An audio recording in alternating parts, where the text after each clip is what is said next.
सीताराम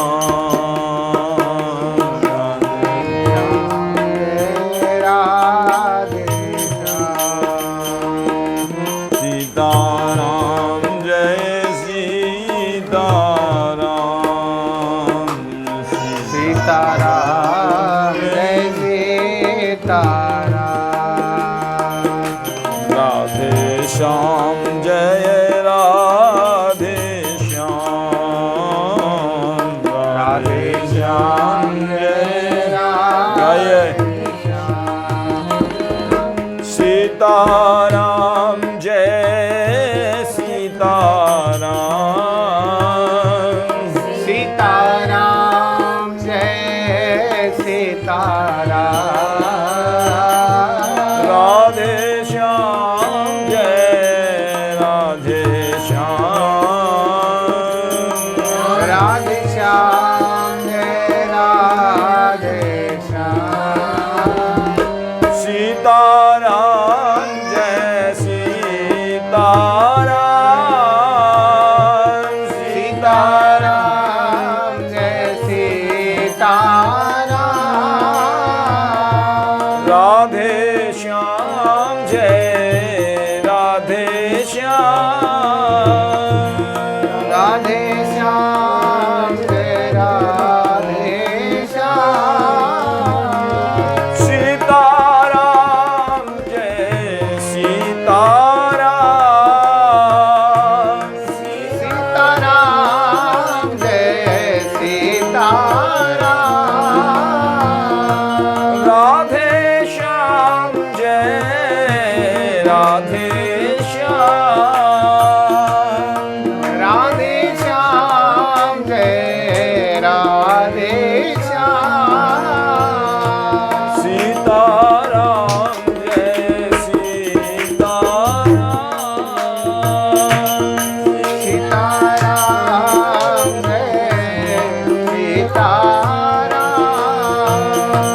राधे श्याम जय श्यामा श्याम, राधे श्याम जय श्यामा श्याम, सीताराम जय सीताराम, सीताराम जय सीताराम, राधे श्याम जय राधे श्याम, राधे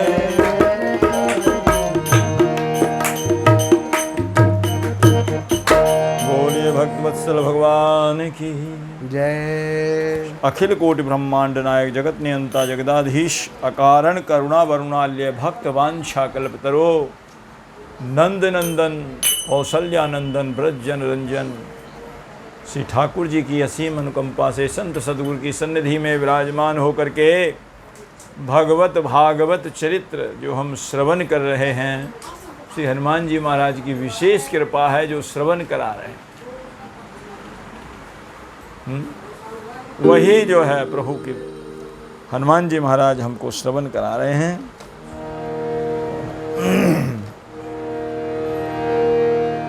और श्री नाभा गोस्वामी जी की भक्तमाल के माध्यम से श्री जयदेव जी महाराज का चरित्र, कविराज जयदेव जी महाराज का चरित्र हम श्रवण कर रहे हैं। और पूर्व प्रसंग में आपने श्रवण किया जयदेव स्वामी जी के गीत गोविंद के बारे में। एक ब्राह्मण अपने घर में बैठ कर के गीत गोविंद का पाठ किया करता था, स्वस्वर बड़े सुंदर सुर के साथ। तो उनके ऊपर के कमरे में एक पठान रहता था, नवाब के यहाँ नौकरी करता था। और जब सुनता था गीत गोविंद को तो बड़ा आनंद आता था। सुनते सुनते वो सीढ़ियों पर काफ़ी देर खड़ा रहता था। वो अपनी नौकरी से भी विलंब हो जाता था उसको, नौकरी में भी तो भी सुनता रहता था। पंडित जी ने देखा आप बड़े ध्यान लगा करके सुनते हैं, आपको गीत गोविंद पसंद है? उस पठान से पूछा। हाँ, मुझे बहुत अच्छा लगता है, बहुत प्रिय लगता है। कुछ समझ में आता है? समझ में कुछ नहीं आता। जब आप गाते हो तो बहुत बढ़िया लगता है, स्वर में गाते हैं तो बहुत अच्छा लगता है। तो बोले अगर आपको मैं सिखा दूं? कहा ये तो बहुत सुंदर बात है, आप मुझे सिखा दो तो अच्छी बात है। बोले तो मेरे पास घंटा 2 घंटा बैठा करो, मैं सिखा दूंगा। पठान ने वो सीख लिया और सीख करके ठाकुर जी के का जो गीत गोविंद ठाकुर जी को बड़ा प्रिय है। उन्होंने बता दिया, भैया देखो गीत गोविंद को डोंडी पहले ही पिट चुकी थी। जगन्नाथ भगवान, जगन्नाथ के यहाँ राजा ने पिटवा दी थी। भाई गीत गोविंद को जो कोई गाएगा अच्छी जगह, देवालय मंदिर में कहीं भी गाए, तो पंडित जी ने कहा कि भाई ऐसी अच्छी जगह पर गाना है ये। तो पठान बोले कि महाराज मेरी तो ज़्यादातर समय जो है घोड़े पर ही बीतता है। नवाब के यहाँ जाता हूँ, घोड़े पर आता हूँ, घोड़े पर जाता हूँ, और उसी समय मुझे ज़्यादा अधिक समय मिल जाता है, आने जाने में जो समय लगता है उसी में। तो बोले जब घर पर भी तो रहते होगे? बोले घर पर हाँ रहता हूँ। बोले जब घर पर रहो तब ठाकुर जी को आसन विराजमान करा करके गीत गोविंद गाया करो, और जब घोड़े पर रहो तो घोड़े पर ही आसन दे दिया करो, ठीक है?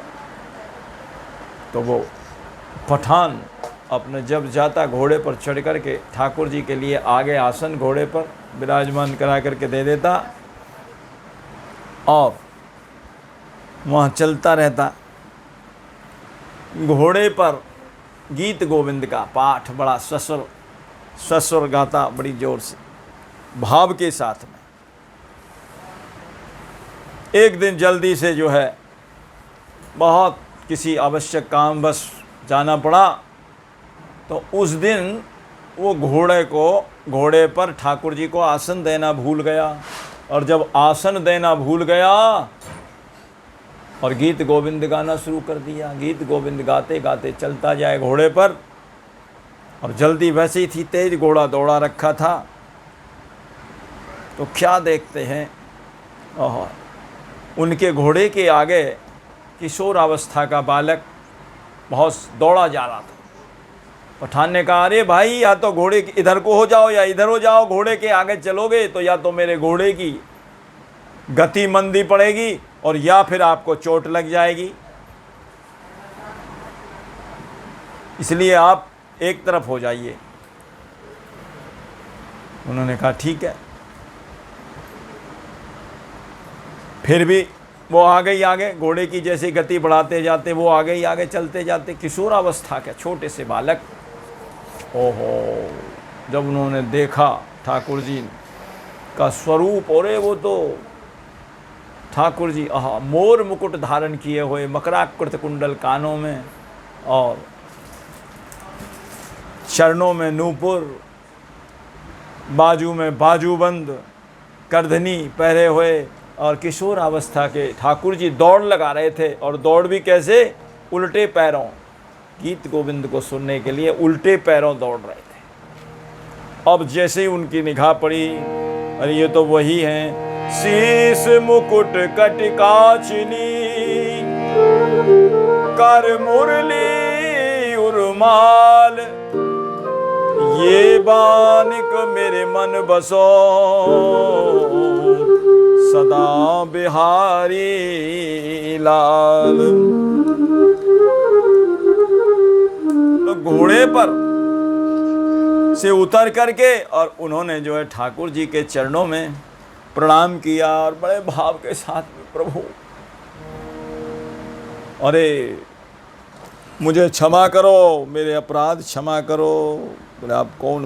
आप वही गोविंद हैं जिसके गीत गाए जाते हैं। अरे हाँ, मैं वही गोविंद हूँ। तो अच्छा, मेरी अपराध क्षमा करो, चरण पकड़ लिए, गलती हो गई, आज मैंने आपको घोड़े पर आसन नहीं दिया। तो ठाकुर जी ऐसे गीत गोविंद की रसिया हैं, दौड़ दौड़ करके सुन रहे थे, और बैंगन की बाड़ी में भी सुना, कांटे से उनके वस्त्र भी फट गए तो भी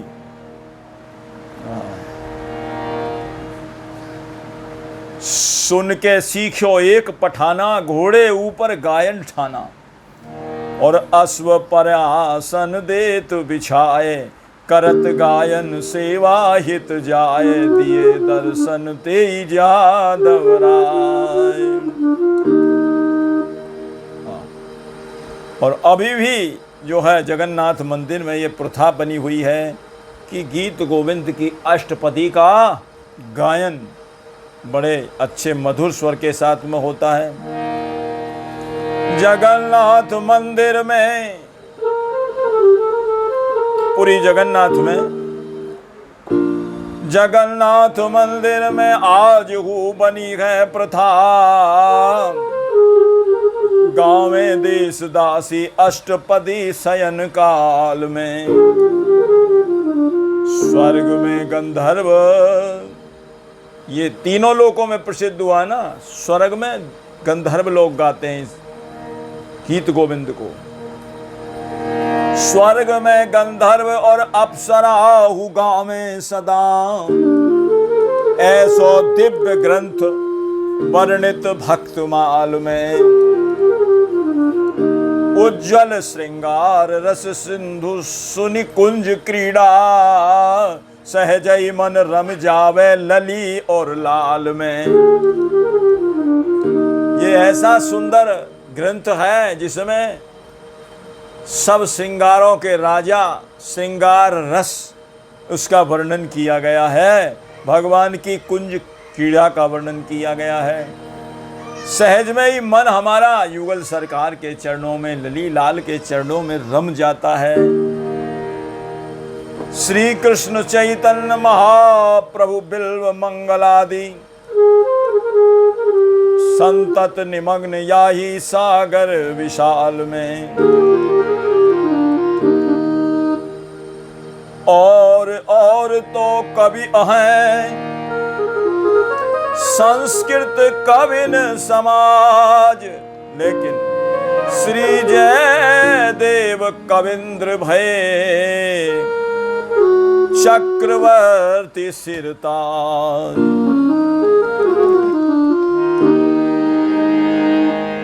जासु गीत गोविंद काव्य रयो, तीन लोक में छाए। जासु गीत गोविंद काव्य रयो, तीन लोक में छाए। जे जी तीन लोक में छाए, काव्य रयो तीन लोक में छाए। कवि कुल चक्रवर्ती जयदेव स्वामी के, कौन सके गुण गाए। कवि कुल चक्रवर्ती जयदेव स्वामी, कौन सके गुण गाए। स्वामी के कौन सके गुण गाए।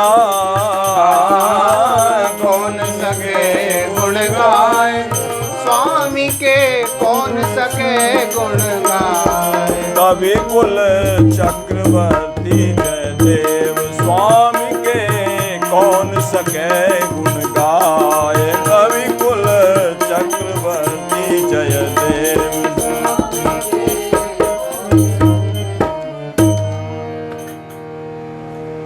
तो श्री प्रियादास जी कहते हैं, पोथी की बात तो आपने सुन ली कि पोथी का कितना महत्व है। तीनों लोकों में ये पोथी प्रचुर भयो तिहु लोक, गीत गोविंद उजागर।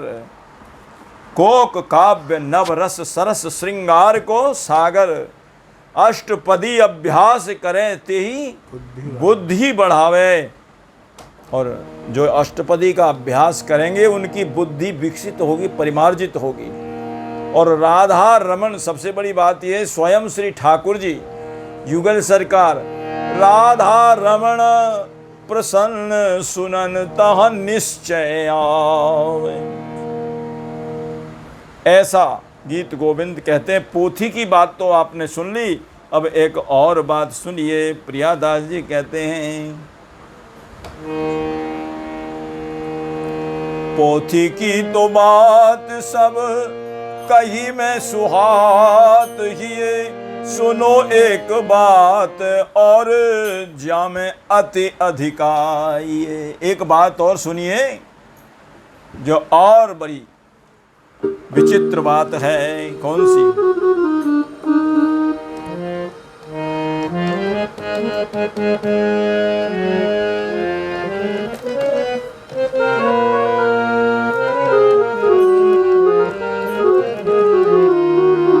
पोथी की तो बात सब कही मैं सुहात ही, सुनो और बात जामे अति अधिकाई। अरे गांठ में मोहर मग चलत में ठग मिले, अरे कहो कहाँ जात जहां तुम चली जाइए। जान लई बात खोल द्रिब पकड़ाए दियो, लियो चहो जाई जोई सोई मुको ल्याइए। दुष्टन समुझ कही कीनी इन विद्या अहो, आवे जो नगर इन्हें बेग पकड़ाइए। प्रियादास जी कह रहे हैं पोथी की तो बात आपने श्रवण कर ली, पोथी का कितना महत्व है। एक और बात सुन लीजिए। क्या? बड़ा ही सुंदर अद्भुत उनके दूसरे भी चरित्र हैं, वैराग्यपूर्ण हैं, जिस चरित्रों में वैराग्य भरा है, सहनशीलता भरी है और बहुत से दिव्य गुण से ये भरा हुआ है ये चरित्र। इसका भी जो श्रवण करिए।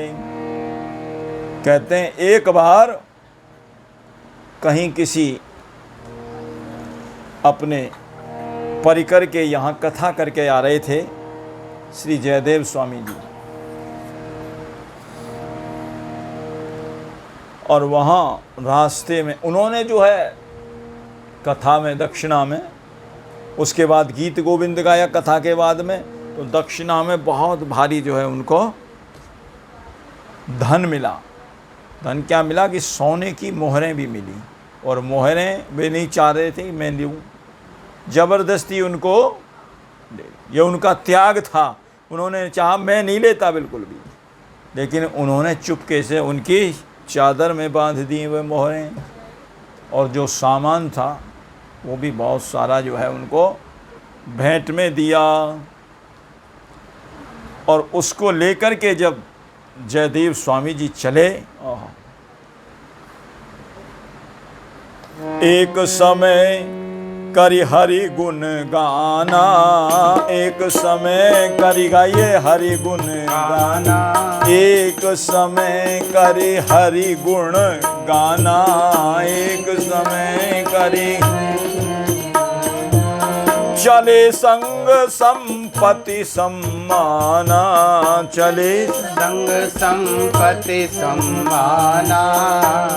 मिले बन मग में बहु ठग जाल, मिले मग बन में बहु ठग जाल। समझ के कविवर उनके ख्याल, समझ के कविवर उनके ख्याल। दिए इन सौंप सकल धन माल, दिए इन सौंप सकल। माल क्या था? मोहरें गांठ में बंधी हुई थी, और भी जो सामान था बहुत सारा। कहते हैं इनके ख्याल देख करके, इनकी बातें सुन करके, इनके विचार सुन करके, जैसे चोर पर धन पहचानने की युक्ति होती है ना, कहीं भी धन छुपा हो चोर उसको पहचान ही लेता है कहाँ धन छुपा है। उनके पास कोई ऐसी युक्ति होती है, जान लेते हैं बस इसके पास पैसा है। तो ऐसे ही साधु संतों के पास भी ऐसी युक्ति होती है, वे उनकी आँखों को देख करके, उनके हृदय के भाव को समझ करके, उनकी भाव भंगिमा को देख करके पहचान जाते हैं कि ये लुटेरे हैं, बदमाश हैं, कैसे हैं, सज्जन हैं, कैसे हैं, सब पहचान जाते हैं। तो कहते हैं वो भी पहचान गए और उनकी बातों से भी पहचान गए। जब माल लेकर के जा रहे थे, वो 4 ठग मिले रास्ते में, तो जयदेव स्वामी जी को ने पूछा, भाई आया आप कहाँ जा रहे हैं? उनके पीछे लग लिए ना साथ में, आप कहाँ जा रहे हो? उन्होंने कहा जहाँ आप जा रहे हैं हम वहीं जा रहे हैं। आप नहीं कहा, जहाँ तुम जा रहे हो वहाँ हम जा रहे हैं। लो, उन्होंने तो ये कहा आप करके इज्जत के साथ में बोले, सम्मान के, और वो ये कह रहे हैं कि जहाँ तुम जा रहे हो वहीं हम जा रहे हैं। जहाँ तुम चली जाइए, कहाँ जात जहाँ तुम चले जाइए, जहाँ तुम जा रहे हो वहाँ हम जा रहे हैं। इनकी बातों से समझ गए ये तो चोर हैं, ठग हैं, लुटेरे हैं। तो उन्होंने सोचा कि भाई ये लूटेंगे तो सही, मानेंगे तो हैं नहीं। तो जान लई बात खोल द्रव्य पकड़ाए दियो। इनकी बात समझ करके और बिना कोई बहस के, बिना किसी लड़ाई झगड़े के, किसी प्रकार से उनको सहजता में उनका जितना भी धन था सब पकड़ा दिया। लो भैया तुम भी वहीं जा रहे हो जहाँ हम जा रहे हैं, लो ये धन आप संभालो। क्यों, हमारे पर तो अभ्यास नहीं है ये वजन लाद करके चलने का, तुमको बहुत अभ्यास है। उनकी आप कंधे पर डाल लीजिए इसको, और इसमें ये लो, ये पैसा धेला जो कुछ भी है, सोन सब कुछ पकड़ा दिया, मोहरें भी पकड़ा दी। ये लो आप भी वहीं जा रहे हो। सवारी का तो कोई साधन नहीं था, बहुत लंबा यात्रा करना पड़ती थी, पैदल यात्रा, कहीं जंगल हैं, कहीं नदी नाले भी हैं, बहुत लंबा हिसाब किताब था पहले पैदल। तो ऐसा है कि भैया ये धन लो, और जो वस्तु की आपको ज़रूरत पड़े रास्ते में आप भी खा पी लेना, और हमारे ज़रूरत पर हमारे लिए भी ले आना। हम भी चलते चलते रास्ता हमारा ऐसा गुजर जाएगा, चला जाए। ठगों को सब माल पकड़ा दिया। जान लई बात खोल द्रव्य पकड़ाए दियो, और लियो चाहो जोई, जोई सोई मोह को ल्याइए। जो तुम इससे लेना चाहो, खर्च करना चाहो ले लेना, उधर पूर्ति के लिए, खाने के लिए, भोजन के लिए जो कुछ लेना चाहो, और मोह को ले आइए, और मेरे लिए भी ले आना। रास्ते में लंबा रास्ता है, मेरे लिए भी ले आना। तो दुष्टन समझ कही, दुष्ट ने समझ गए और कही, कीनी इन विद्या अहो।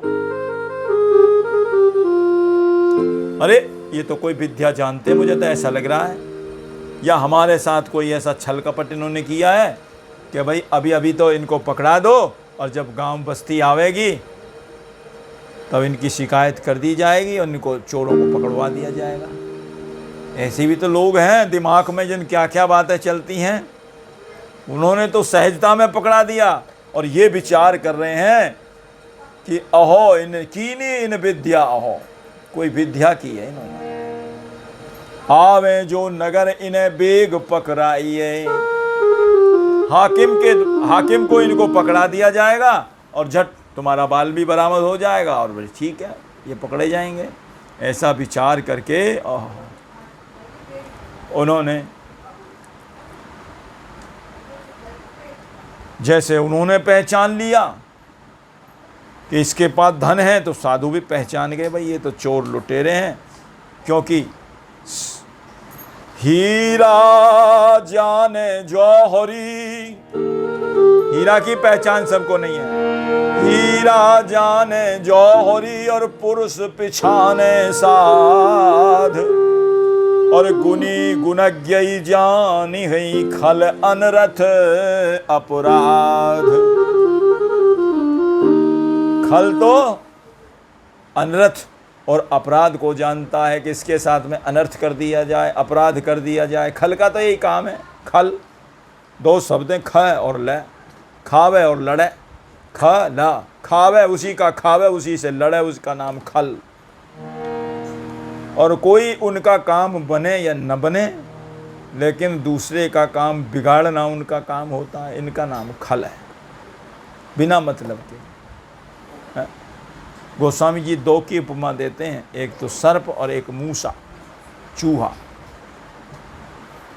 अरे सर्प, तुम रास्ते में चले जा रहे हो, तुमने कुछ कहा भी नहीं, लेकिन आया और पैर में डस के चला गया। उसको खाने से सबका पेट थोड़ी भर गया और तुम्हारी जान चली गई, विष के प्रभाव से जान चली गई। बताओ, उसका पेट नहीं भरा, उसको कोई फायदा नहीं हुआ और तुम्हारी जान चली गई। इसलिए ये कौन है? खल, जो सदा ही उपकार की जगह अपकार करते हैं, दूसरे का बुराई जो सोचते हैं। ऐसे चूहा नया सूट लेकर के आए, खूंटी पर टांग दिया, बढ़िया, रात रात में कुतर करके और बस करा दिया खराब। चूहे का पेट भर गया उसको खाने से, लेकिन तुम्हारा जो है नुकसान, हजारों का सूट जो है बर्बाद कर दिया, दुख दे दिया। इसलिए गोस्वामी जी ने कहा है, खल बिनु स्वार्थ पर अपकारी, खल बिनु स्वार्थ पर अहि मूसक इव सुन उर्गारी, अहि मूसक इव सुन उर्गारी। ऐसे होते हैं दुष्ट, दूसरे की संपत्ति नष्ट हो जाए तो बड़े खुश होते हैं। पर संपदा विनाश न साही, पर संपदा विनाश न साई, जिमि ससिहति हिम उपल बिनाही, जिमि ससिहति हिम उपल। खेती को नष्ट कर देता है कौन? ओला। ओले को कोई फायदा होता है? आप भी नष्ट हो जाता है पिघल करके ओला, और खेती भी नष्ट कर देता है। ये दुष्ट का काम है। जिमि ससिहति हिम उपल बिलाय, उपल माने ओला। ओला, ओला नष्ट कर देता है खेती को। उसको क्या मिला? कुछ नहीं मिला। तो ऐसे होते हैं दुष्ट। तो इन्होंने पहचान लिया भाई ये तो दुष्ट हैं। और फिर दूसरी बात एक और है, ये सब बीमारी की जड़ क्या है? देखिए, ये भी कोई नीति है क्या? जब चोर पहचान भी लिए, डाकू पहचान लिए और फिर उनको धन सौंप रहे हैं, ये भी कोई नीति की बात है? पर हाँ, ये भी बहुत बड़ी नीति की बात है। कैसे? बोले भाई यही खतरा है। दत्तात्रेय जी ने 24 गुरु बनाए। दत्तात्रेय जी की कथा आपने सुनी है श्रीमद् भागवत जी में। तो 24 गुरु बनाए और प्रत्येक से कोई ना कोई शिक्षा अवश्य ग्रहण की। मूक प्राणियों से, मूक से भी, जो बिल्कुल मूक हैं, जड़ हैं, उनसे भी ये शिक्षा ग्रहण की इन्होंने। क्या क्या शिक्षा ग्रहण करी? पृथ्वी से शिक्षा ग्रहण करी। पृथ्वी जैसे सहनशील है, परोपकारी है, परोपकार करती है ना पृथ्वी, सहनशीलता है पृथ्वी के अंदर। कोई कहीं गड्ढा खोदो, कुछ भी करो, फिर भी सहन कर जाती है। कोई थूको, मलमूत्र त्याग करो, पृथ्वी सहन करती है और उपकार करती है, सबके लिए पैदावार करती है। पृथ्वी का ही तो काम है, परोपकार करती है। और जल से क्या सीखा? वो जल से ये सीखा कि जल जैसे शीतल रहता है स्वयं और दूसरे की प्यास बुझा देता है। स्वयं शीतल रह करके ऐसे ही हम दूसरे की प्यास को बुझा दें, ये सीखा। सूर्य से क्या सीखा? सूर्य जैसे प्रकट होता है तो अंधकार दूर कर देता है, अंधकार का नाश कर देता है। ऐसे ही जीव रूपी जब सूर्य अपने वचन किरणों के द्वारा दूसरे के अज्ञान अंधकार को दूर कर दे, ये सूर्य से सीखा। और एक और वो है जानवर जिसका नाम है चील। गीद से छोटी थोड़ी गर्दन होती है चील की, गीद की बड़ी गर्दन होती है, बहुत ऊंचाई पर उड़ती है। चील से क्या सीखा? लेकिन चील जो है मांस का टुकड़ा लेकर के और उड़ी जा रही थी, और उड़ते उड़ते उसके पीछे 5-6 कीले और लग गई। 5, 7, 8, 10 और देखते देखते घनी चीलों ने उसके ऊपर हमला करना शुरू किया उस मांस के टुकड़े के लिए, और मारते मारते उसकी ऐसी हालत बना दी कि उसको ऐसा लगा कि तेरे प्राण ही नहीं रहेंगे। तो उसने सोचा, भाई ये क्यों मार रहे हैं तुम्हारे ऊपर, क्यों झपट रहे हैं? बोले ये झगड़े की जड़ तो ये मुंह में दबा रखी है। तो मांस के टुकड़े को उसने छोड़ दिया अपने प्राण बचाने के लिए, और वो चीलें इतनी तेज थीं कि उन्होंने नीचे नहीं गिरने दिया। झट दूसरी चील ने उसको वहीं की वहीं झपट लिया। जैसे ही गिरा उसने झट उठा लिया। अब वो चील तो अपने शांति में, उसको कुछ कहीं कह ही नहीं रहा है। जिसने झपटा उसके पीछे, जिसने झपटा उस पर झपट गई, उसकी जान आफत में आ गई। तो ये देखा कि भाई झगड़े की जो जड़ ही वो मांस का टुकड़ा था, उसने अपने मुंह से छोड़ दिया। तो बड़ी शांति में अपने दत्तात्रेय जी इस बात को देख रहे थे। ये कब बात बताई उन्होंने मालूम है? राजा यदु जी, जो कृष्ण के वंश में है, यदुवंश में जो ठाकुर जी हैं, उनके राजा यदु जी घूमते हुए उन्होंने एक बड़े ही मस्त अलमस्त संत को देखा। अरे उन्होंने कहा, अरे ये बड़े अलमस्त हैं, इनके पास कुछ दिखाई भी नहीं दे रहा, ना तो वस्त्र दिखाई दे रहे, ना कोई धन, कोई कुछ नहीं दिखाई दे रहा, इतने मस्त हैं, वो मस्ती में पड़े बड़े आनंद। और मेरे पास जीवन के भोग की सारी सामग्री है, पैसा धन की कोई कमी नहीं, सब चीज़ मेरे पास है, और फिर भी मैं दुखी हूँ, चिंता मुझे खा रही है। तब उन्होंने कहा, महाराज आप पे कोई विद्या है या आप कोई ऐसा कला जानते हैं जिसके कारण आप इतने अलमस्त हैं? आपके पास कुछ संग्रह नहीं है, कुछ वस्तु नहीं है, फिर भी आप इतने मस्ती में हैं, फिर भी आप इतने अलमस्त पड़े हैं, क्या कारण है? तब उन्होंने कहा, भाई मैंने 24 गुरु बनाए हैं और 24 गुरुओं से शिक्षा ग्रहण की है। मधुमक्खी को भी गुरु बनाया। मधुमक्खी से क्या सीखा? बोले मधुमक्खी से यह सीखा, किसी भी ऐसी वस्तु का संग्रह ना करो जिस पर दूसरे की नीयत गड़ी रहे। ऐसी वस्तु कभी भी अपने साथ में मत रखो। वो क्या करती हैं, जगह जगह से पुष्पों से रस लेकर के और शहद इकट्ठा करती हैं, शहद, और बहेलिया आता है और एक ही दिन में सारे शहद को तोड़ करके ले जाता है।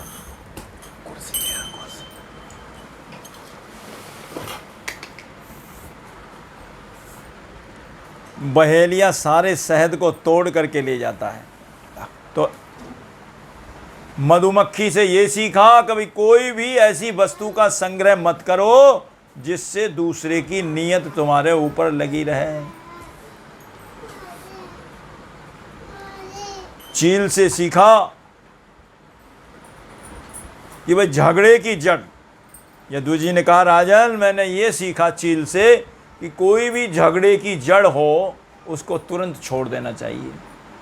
जैसे मांस का टुकड़ा झगड़े की जड़ थी, और मैंने देखा जिसने वो मांस का टुकड़ा छोड़ा चील ने, वो बैठी बैठी अपने आराम कर रही है वृक्ष के ऊपर, ना उससे कोई कुछ कह रहा है, ना लड़ रहा है, ना झगड़ रहा है।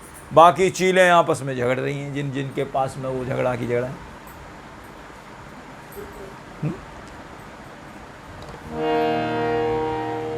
तो ऐसे ही कहते हैं, एक कुमार के घर में चोर घुस गया। बेटी जाग रही थी। बेटी ने कहा, पिताजी घर में चोर है, पिताजी घर में चोर है। हाँ बेटी सो जा, कोई बात नहीं, चोर है तो हमें क्या डर है, मिट्टी है, मिट्टी चुरा के क्या करेगा, ले जाएगा तो ले जाएगा, कल और खोद करके ले आएंगे और बना लेंगे, हमें क्या डर है। डर है तो वो जिसने कोई ऐसी वस्तु इकट्ठी कर रखी हो सोने चांदी की, यही तो झगड़े की जड़ है, हैं? यही झगड़े की जड़ है। तो प्रिया कबीरदास जी ने बड़ा सुंदर लिखा है,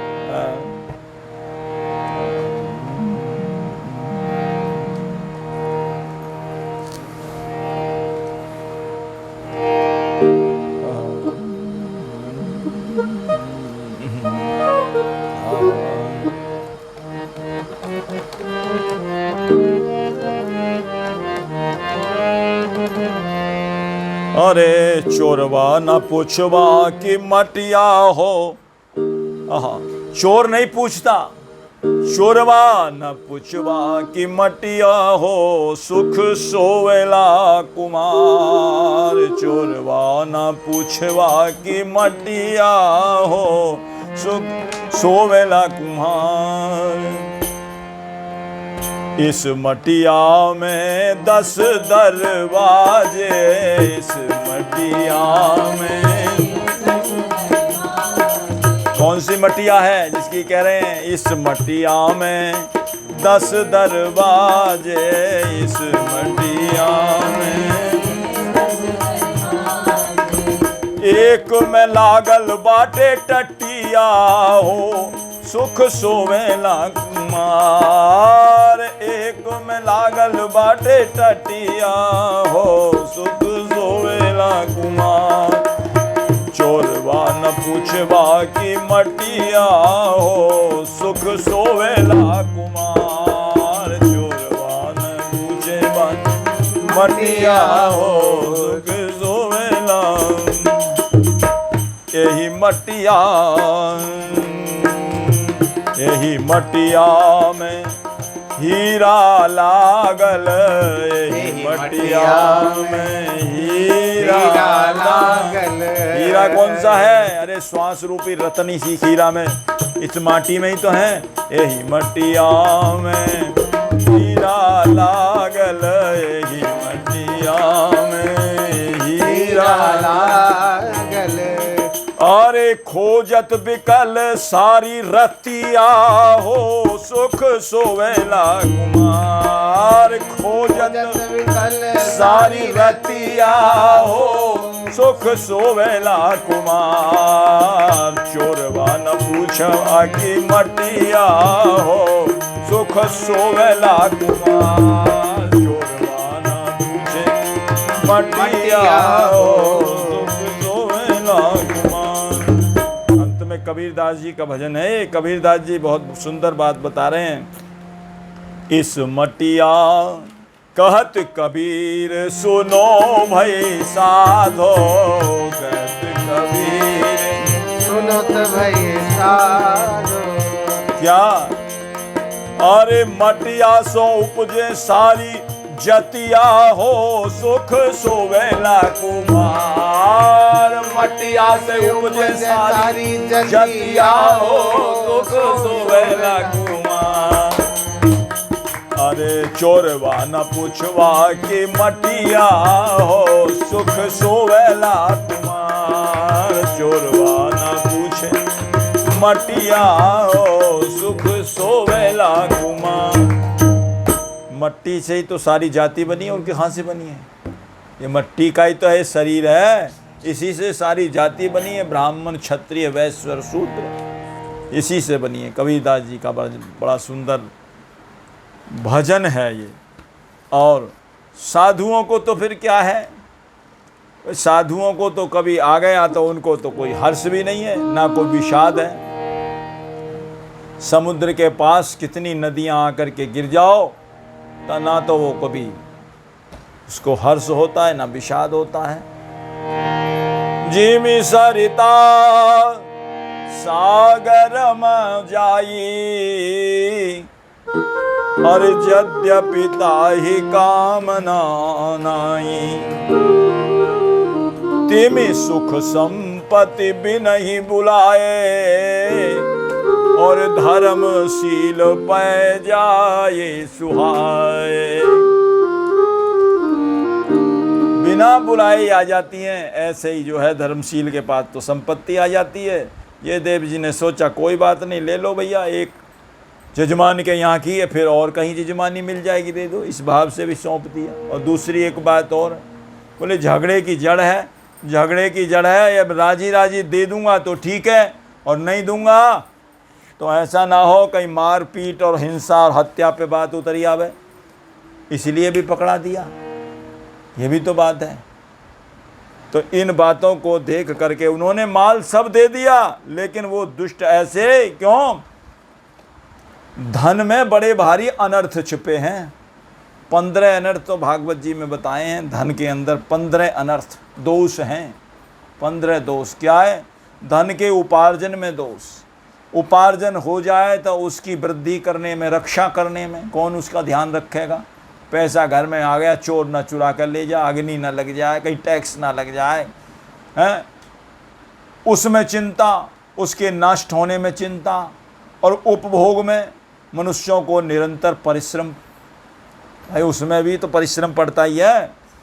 भय, चिंता, भ्रम का सामना, चोरी, हिंसा, मिथ्या भाषण, पाखंड, और फिर पैसे के कारण, धन के कारण ही काम, क्रोध, गर्व, अहंकार, भेद बुद्धि, बैर, अविश्वास, स्पर्धा, होड़, ईर्ष्या, और 3 ऐसी जो है व्यसन है, स्त्री, धूर्त और मध्य। 15 अनर्थ जो है अर्थ में व्याप्त हैं। भागवत जी में लिखा है, श्रीमद् भागवत जी में लिखा है, अर्थस्य साधने सिद्धे उत्कर्षे रक्षणे वये नाशोपभोग आयासः चिंताम भ्रमो नृणाम। चिंता भी रहती है, कोई चुरा ना ले, ये नहीं कर दे, वो कर दे। इसलिए रामचरितमानस में भी बताया है कि धन जिसके पास हो जाता है ना, वो बड़ा ज़्यादा बोलने लग जाता है। पैसे वाला कहते हैं ना, पैसा बोल रहा है, इसका ये नहीं बोल रहा। पैसा बोलता है, पैसा, धन, और उसकी बुद्धि 7वें आसमान पर चढ़ जाता है, दिमाग।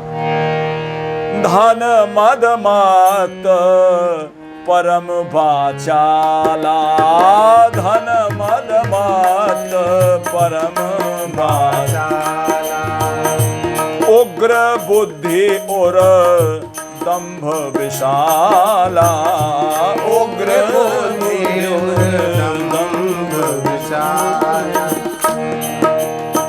बुद्धि ऐसी उसकी उग्र हो जाती है और हृदय में अहंकार आ जाता है। ये धन के दुर्गुण बताएं। धन मद मत परम वाचाला, जो कोई बोलना भी ना जानता हो ना, वो भी ऐसा चबर चबर चबर चबर उसकी जवान चलती है जब पैसा आ जाता है। ये है पैसा पापी परस के साधु लगावे पाप। भगवत रसिक जी कह रहे हैं, साधु को परस जाए पैसा तो पाप लग जाता है। बेमुख करे गुरु इष्ट ते और उपजावे संताप, उपजावे संताप ज्ञान वैराग्य बिगाड़े।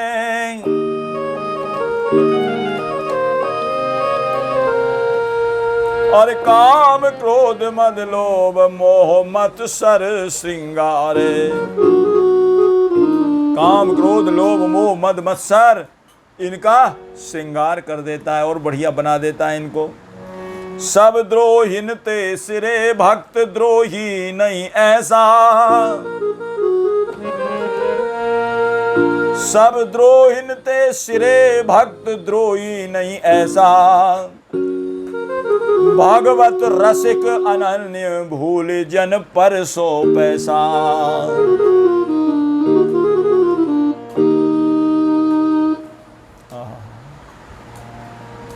पाप का मूल क्या है? लोभ। लोभ आता है तो सारे पाप कर बैठता है आदमी, लोभ के कारण। लोभ मूलानि पापानि रस मूलानि व्याधय। बीमारी का कारण बताया क्या है? ध्यान से सुनो। जो जीव को स्वाद लग जाते हैं ना खाने पीने के,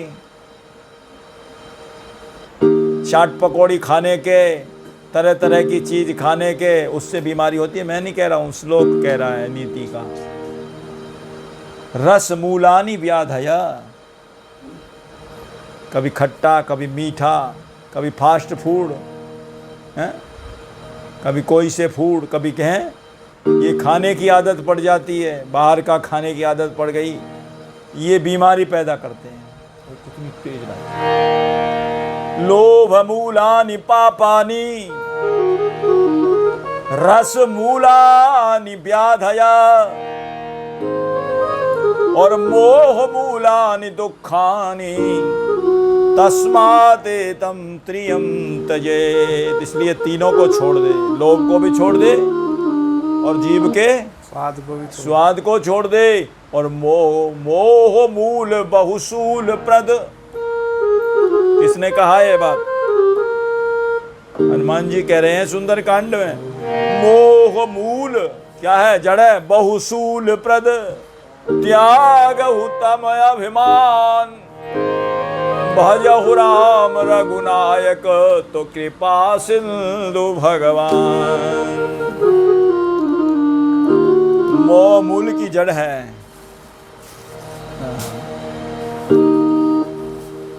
लोभ का मूल बताया पाप, और रस का जो रस है, रस खाने की आदत पड़ जाती है, चाट पकौड़ी गोलगप्पे तरह तरह की जो चीज़ें, हाँ कहते हैं वो रस मूलानि व्याधय, और मोह मूलानि दुखानि तस्मात् एतम त्रियम त्यजेत। इसलिए तीनों का त्याग कर देना चाहिए। नीति कह रही है इस बात को। तो कहते हैं इसलिए उन्होंने पैसे का त्याग कर दिया। कहा ना भाई ये कौन सी नीति है? पैसा क्यों छोड़ा? इसलिए छोड़ा पैसा, और नहीं छोड़ते तो वो दुष्ट पता न जन क्या कर देते। इसलिए कहते हैं जदपि सकल धन माल हाथ आय गयो, तदपि न उन बदमाशन संतोष भो। सारा धन सरलता से सहजता से जयदेव स्वामी जी ने उनको पकड़ा दिया, फिर भी कहते उनको संतोष नहीं हुआ। बताओ, इसका मतलब दुष्ट नहीं, वो दुष्टन सिरमौर हैं, दुष्टों के भी दुष्ट हैं, महादुष्ट।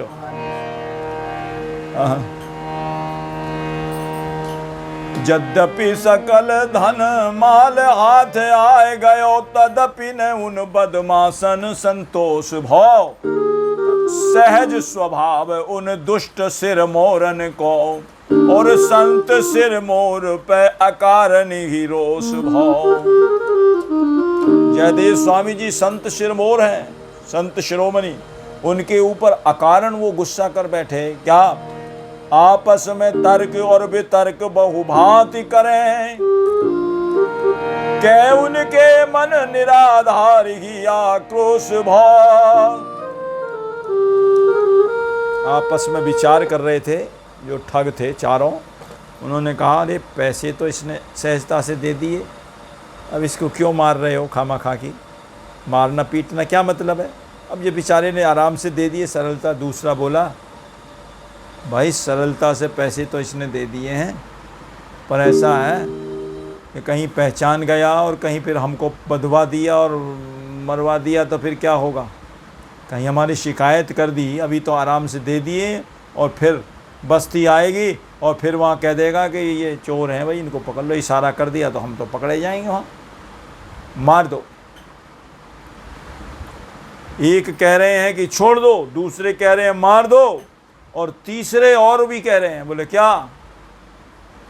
तीसरे और ही बात कह रहे हैं, बोले ना मारो ना छोड़ो। ऐसे भी लोग हैं उनमें से। बोले इन्होंने आराम से, ये पहले ने तो कहा कि भाई आराम से इन्होंने हमें धन पकड़ा दिया, दे दो इनको, कोई फिर क्या परेशानी है भाई, इनको हमें तो पैसे से ही तो मतलब है। नहीं, अगर इसने हमें पहचान लिया, फिर 10-20 दिन बाद फिर कहीं हमें पहचान करके और हमको पकड़ा दिया, तो ये संत हैं, और कहीं किसी हाकिम को पकड़ा दिया तो हम बंधेंगे, जेल में जाएंगे और पिटेंगे, इसे मार दो। दया आई दूसरे को, यार ये मारना तो नहीं चाहिए भाई। इतनों ने बेचारे ने अपने आप ही अपनी स्वेच्छा से धन पकड़ा दिया। तो बोले फिर क्या करें जब पकड़ा दिया? तो बोले एक काम करो। बोले क्या? बोले ना मारो और ना जिंदा ही छोड़ो। लो, और भी मुसीबत। उनमें से ऐसे भी तो दुष्ट होते हैं, इसलिए कहा दुष्टन सिरमौर। बोले फिर क्या करें? बोले ना तो मारो और ना ही छोड़ो। छोड़ने में भी हानि और मारने में भी हानि। मारो तो इसलिए नहीं कि बेचारे ने धन दे दिया, और और छोड़ते हैं तो हम मरेंगे। बोले मारो न छोड़ो। क्या करा, उनमें से जो दुष्ट थे उन्होंने हाथ और पैर काट करके एक खड्ड में गिर दिया। हाथ भी काट लिए, पैर भी काट लिए। इसलिए कहा है कि बड़े ये दुष्ट हैं, दुष्ट हैं। जोंक जो होती है ना, उसको कितना ही चलाओ, पानी बिल्कुल सीधा बहेगा, लेकिन वो जोंक जो उसमें टेढ़ी चलेगी। चलई जोंक जल बग गति यद्यपि सलिल समान। सलिल माने जल, जल बिल्कुल सीधा चलता है लेकिन वो टेढ़ी चलेगी। ऐसे ये दुष्ट हैं, वो हमेशा टेढ़ी चाल चलते हैं। भलो भलाई पहले ही लगई निचावई नीच, साधु सराहई अमरता और गरल सराहई मीच।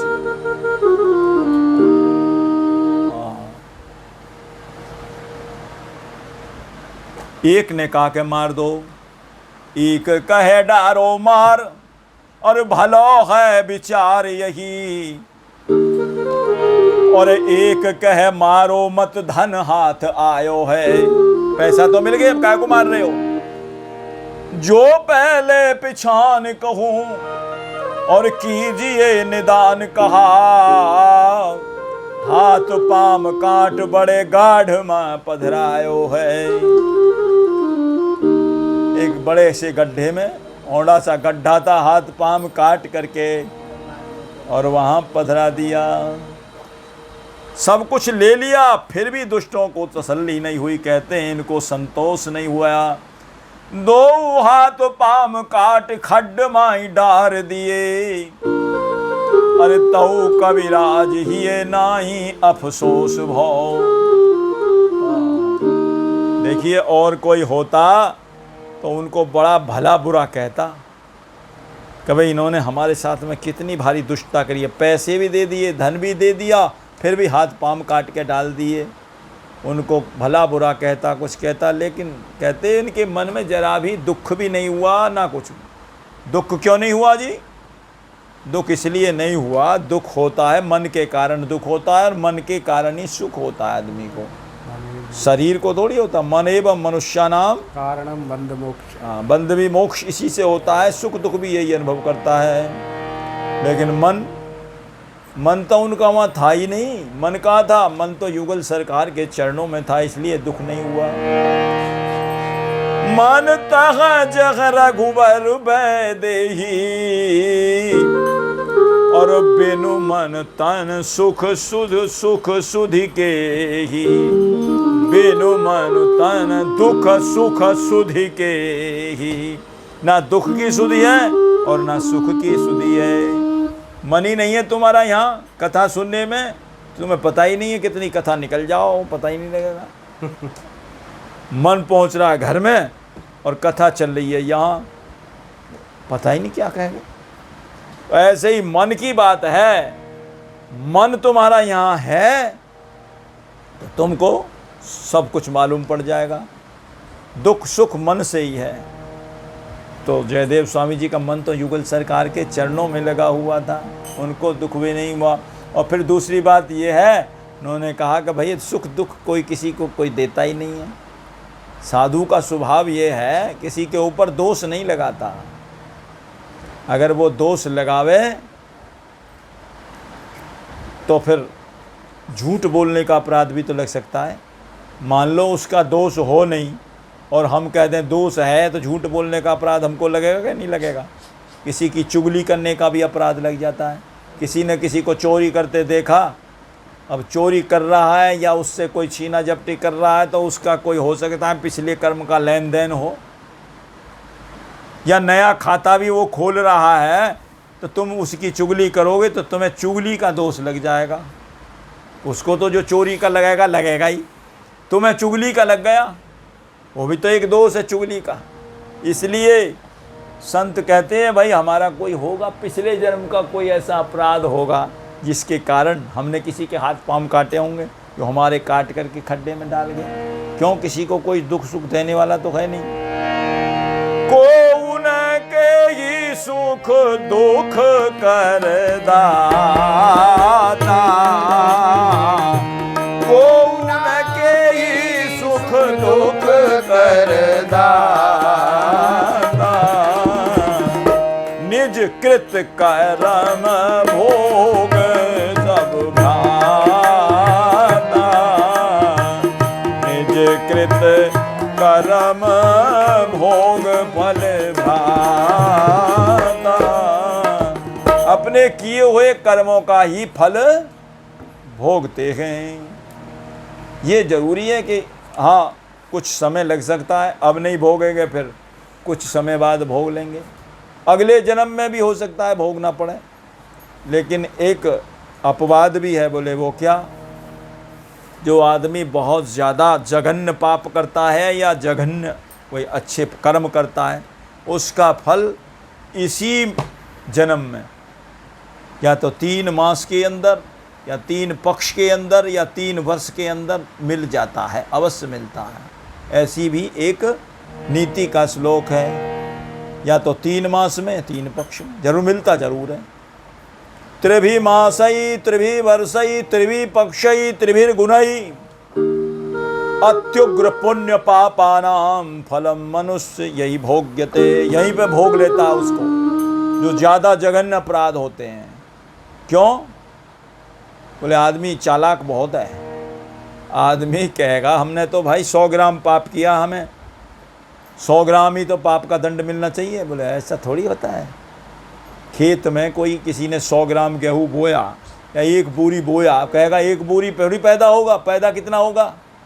खेत भर जाएगा हैं? खेत भरेगा क्या नहीं भरेगा? तो कितना हो गया अब लगा लो हिसाब। चाहे पुण्य है चाहे पाप है, वो बीज तो बोएगा, कैसे ही बोएगा हैं?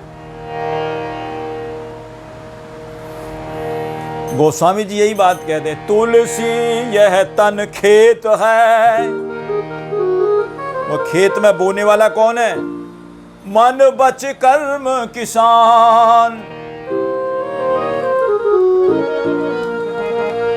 पाप पुण्य 2 बीज हैं, बुबे सो लुबे निदान। जो बोएगा वही काटेगा। जैसी खेती जैसी करनी वैसी भरनी, जैसा बोया पाना है। जैसी करनी वैसी भरनी, जैसा बोया पाना है। आज नहीं तो कल कर्मों का फल आगे आ जाना है। जैसी खेती जैसी करनी वैसी भरनी, जैसा बोया पाना है। आज नहीं तो कल कर्मों का फल आगे आ जाना है। महन जी महाराज गाते थे इसको, जैसी करनी वैसी भरनी। गोरे दाऊ जी के महन जी श्री वैष्णव दास जी महाराज वो गाते। ये ऐसा भोगना तो पड़ेगा ही। ये तन तेरा तरुवर है, इसमें पाप पुण्य 2 फर है। ये तन तेरा तरुवर है, पाप पुण्य 2 फर है। तेरा जी भावे सो खा जा रे दुनिया से जाने वाले। तेरा जी भावे सो खा जा रे जाने वाले। नेकी के कर्म कमा जा रे दुनिया से जाने वाले। नेकी के कर्म कमा जा रे दुनिया से जाने वाले। बैंक बैलेंस और पैसा इतना इकट्ठा कर रखा है, पता नहीं किस रास्ते से लुट जाए, कैसी संतान हो जाए और उसको कैसे बर्बाद कर दे।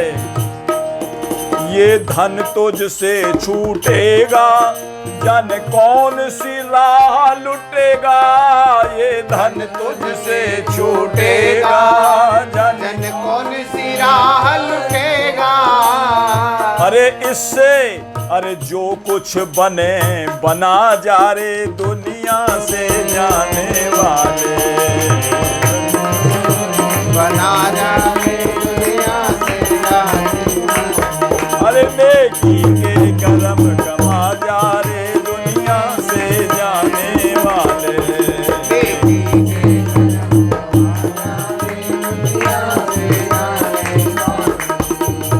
धन यौवन संसारी है 2 दिन की फुलवारी। धन यौवन संसारी है 2 दिन की फुलवारी। अरे इसमें कोई खुश रंग फूल खिला जा रे दुनिया से जाने वाले। कोई खुश रंग फूल खिला जा रे दुनिया से जाने वाले। नेकी के कर्म कमा जा रे दुनिया से जाने वाले। नेकी के कर्म कमा जा रे दुनिया से जाने वाले। झगड़े की जड़ थी वो श्री जयदेव स्वामी जी ने छोड़ दी, लेकिन उन दुष्टों ने फिर भी नहीं छोड़ा। झगड़े की जड़ को उन्होंने तो छोड़ दिया, लेकिन उन दुष्टों ने फिर भी जो है जयदेव स्वामी जी को ना छोड़ करके उनके हाथ पांव काट करके खड्डे में गिर दिए। फिर भी वो किसी को दोष नहीं दे रहे हैं, वो कह रहे हैं दोष मेरा ही है। हाँ? जैसे कौशल्या माँ को सबने कहा, देखिए ये केकई कितनी गद खराब है, हैं?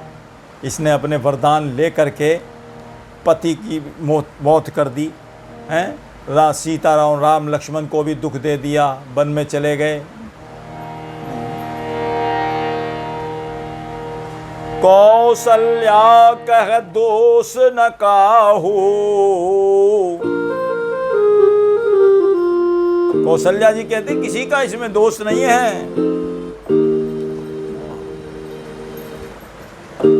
कौशल्या कह दोष न काहू।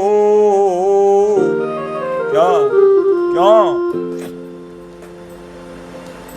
अपने ही गुण और कर्म के कारण सबको दोष मिलती। कौशल्या कह दोष न काहू। और कर्म विवश सुख दुख क्षति लाहू। कौशल्या कह दोष न काहू। अरे कर्म विवश सुख दुख क्षति लाहू। हमारे कर्मों में दुख होगा तो दुख मिलेगा, सुख होगा सुख मिलेगा, हानि होगी तो हानि मिलेगी, लाभ होगा तो लाभ। कर्म विवश दुख सुख क्षति लाहू। सब ये हमारे कर्मों से जुड़ी हुई है। इसलिए उन्होंने साफ साफ कहा, क्यों हम का हुई दोष दें, बने स्वयं दोष भाक।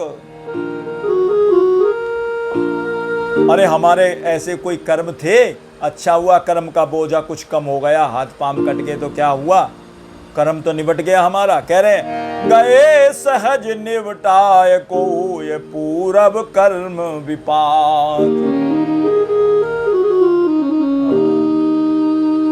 वो तो अपना ऐसा कह करके और अपने युगल सरकार के ध्यान में लग गए। और कहते हैं उसी रास्ते से एक राजा थे। राजा अपने कुछ सिपाहियों के साथ में वहाँ निकल रहा था और आगे कहीं निकला, कहीं जंगल वंगल में प्यास के लिए, तो गड्ढे में डाल गए थे कहीं जंगल में ही। तो वहाँ शिकार खेलने आया और वहाँ के साथी वो प्यास लगी तो देखा भाई देख क्या हो, कहीं कहीं कोई पानी मिले। उस देखा महाराज वो खड्डे से, मैं सोचा यहाँ पानी हो सकता है, या गड्ढा है, कुआं समझ करके वहाँ देखा कि वो जयदेव स्वामी जी वहाँ हाथ पैर कटे हुए।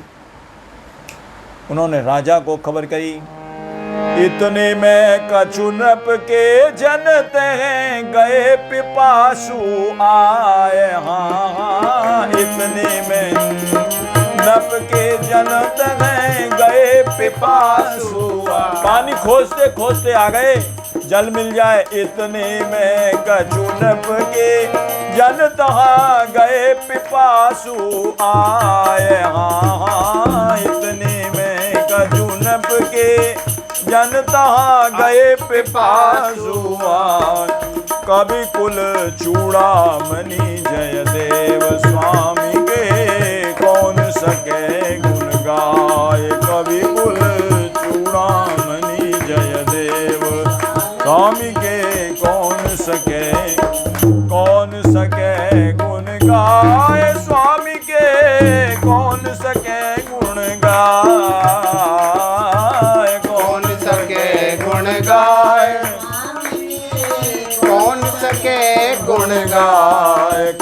कुल चक्रवर्ती जय देव स्वामी के कौन सके गुण गाय कवि कुल चक्रवर्ती जय देव। प्रियादास जी लिख रहे हैं आयो तहाँ राजा एक देख के विवेक भयो। सिपाहियों ने खबर करी महाराज ऐसे ऐसे खड्डे में जल तो मिला ली, लेकिन वहां तो एक हाथ पांव कटा हुआ और बड़ा ही और दिव्य प्रकाश फैल रहा था उनका। तो संत का प्रकाश दिव्य और पूरा उजाला हो रहा था। विवेक भयो उजियारो और प्रसन्न दर्शायो है। हाथ पांव किसी के कट जाए हाय हाय चिल्लाता रहता है, हालत खराब हो जाती है। कह रहे वो तो प्रसन्न चित्त हो रहे हैं। तो मन तो वहाँ था नहीं, मन तो युगल सरकार के चरणों में था और उजाला हो रहा था बड़ा भारी प्रकाश। बाहर निकासी मानो चंद्रमा प्रकाश, राशि पूछो इतिहास कयो ऐसो तनु पायो है। राजा ने निकाला और पूछा, ऐसा प्रकाश हो रहा था जैसे चंद्रमा की तरह शीतल प्रकाश। उनके अंदर जरा भी रोष नहीं, जरा भी कोई क्रोध नहीं, कुछ नहीं। कोई ऐसो तनु पायो है। राजा को ये शिकायत नहीं की कि भाई हमारे हाथ पांव काट करके चोरों ने डाल दिया ना। बोले ऐसा मैं क्यों कहूँ, मेरा जो कर्म था वो भुगता करके चले गए, अब उसकी शिकायत क्या करनी है। अब दूसरा कर्म बनाएंगे, उसको पकड़ ले जाएंगे, उनको दंड मिलेगा, हमारे कारण दंड मिलेगा, दूसरा कर्म तैयार हो जाएगा। झगड़ा में क्यों पड़े हैं, इसलिए हाथ पांव काट दिए तो कोई बात ना।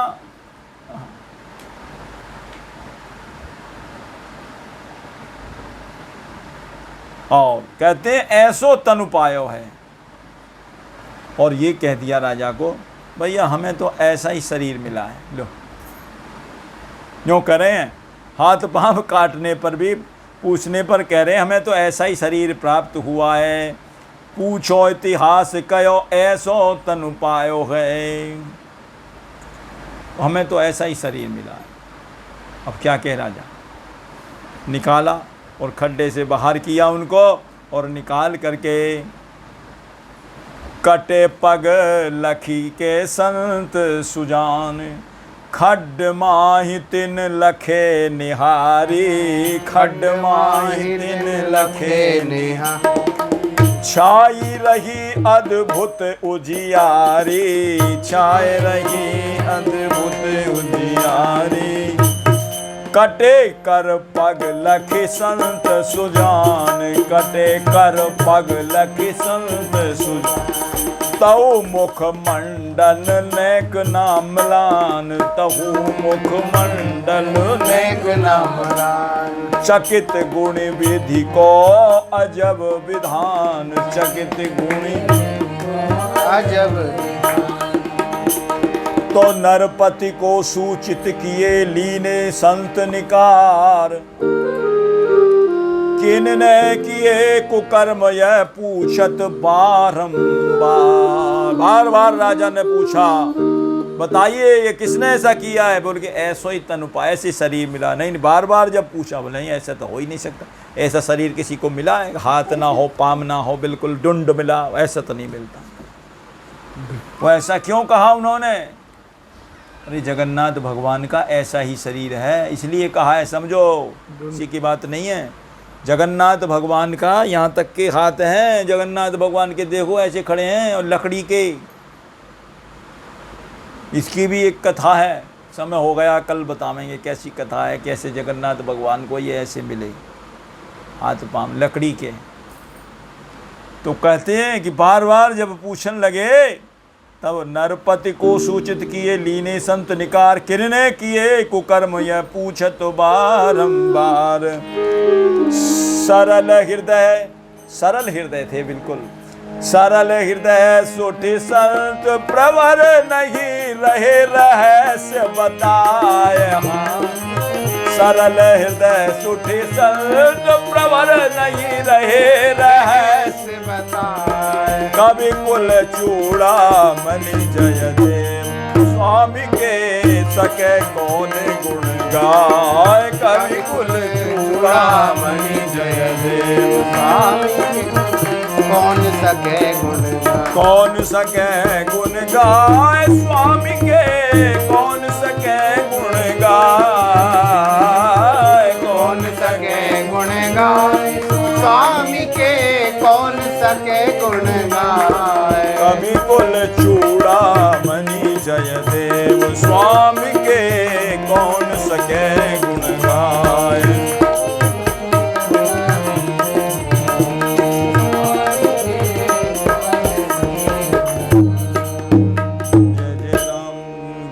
राम कृष्ण हरि जय जय राम कृष्ण हरि जय जय राम कृष्ण हरि जय जय राम कृष्ण हरि जय जय राम कृष्ण हरि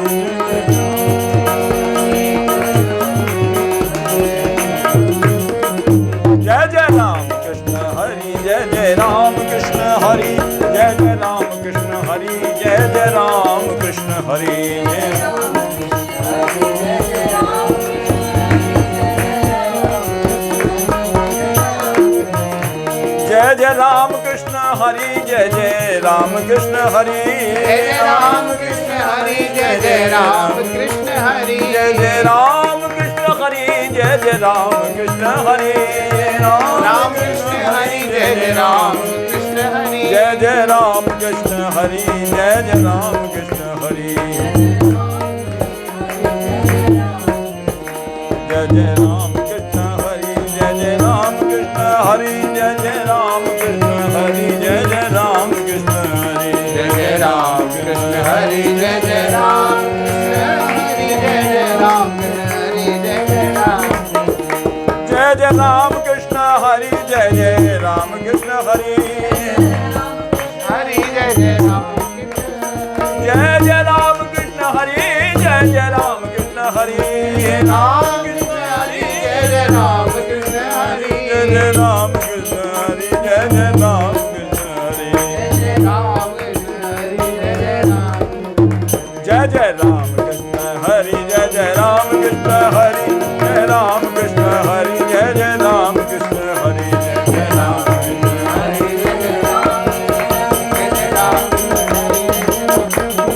जय जय राम कृष्ण हरि जय जय राम कृष्ण हरि जय जय राम।